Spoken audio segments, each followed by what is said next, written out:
The early 1920s were heady times for Black America in general, and for Harlem in particular. Fueled by the Great Migration, the Harlem Renaissance, an intellectual, social, and artistic explosion was in full effect. It was against that background that Robert William Justice, the owner of the Lenox Avenue New York Business Academy, hatched the notion of creating a Negro Atlantic City for an emerging affluent community within Harlem and beyond. Operating as the Hudson River Development Company, Justice and his associates moved to acquire Croton Point in scenic Westchester County. Their vision was ambitious. They aspired to create a high-end resort and recreational community featuring country clubs, beaches, churches, and housing. It was intended to be a place where Black families could relax, free from segregation and discrimination. A May 1923 New York Age article asserted that this new community, located at Croton Point, by virtue of its beauty and proposed facilities, would cater to the finest sense and appreciation of our best people. At the time, this was a powerful idea, as even in the North, Black New Yorkers faced widespread exclusion from white-owned resorts and leisure spaces. A mere 30 miles up the Hudson River, the Croton Point location seemed to hold great promise. The spectacular site, a former Lenape enclave, had later been owned by the Van Cortlandts, the Underhill family, and ultimately by Inglis Uppersue of the Cadillac Corporation. At the time, Madam C.J. Walker had recently constructed Villa Lewara, a gorgeous mansion in Irvington, just south of the desired location, and Justice would often show prospective investors her residence as an example of the good life that could be found, just a short distance outside of the city. With 350 acres jutting into the Hudson River, the location was ideal.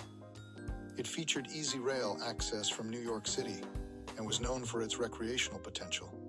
The site held the possibility of becoming a Hudson Valley counterpart to later Black resort communities, such as Sag Harbor in the Hamptons, Idlewild in Michigan, Shady Rest in New Jersey, Oak Bluffs and Martha's Vineyard, and Highland Beach in Maryland. The proposal curried great favor in the Harlem community, and Justice was quickly able to amass the $500,000 that was required by Uppersue to purchase the coveted location.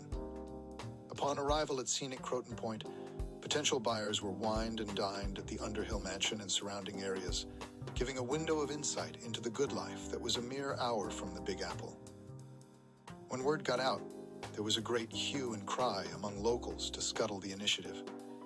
Not surprisingly, the proposal triggered immediate and intense opposition from many white residents in the northern Westchester County area.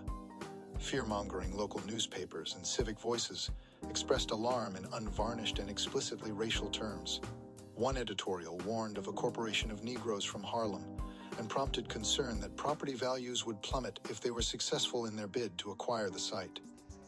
By the spring of 1923, a preliminary agreement between Uppersue and the Croton Point Development Corporation had been reached, allowing for the purchase of 320 acres of prime Croton Point land in exchange for $500,000. Meanwhile, the county, in its search for parkland, had determined that Croton Point was far too costly and had directed its attention to the less expensive Kruger's area. Nevertheless, locals continued to express outrage about the prospect of a large influx of Black visitors and residents. The reaction in the surrounding communities was palpable, and there was intense pressure on the county to act quickly to scuttle the sale.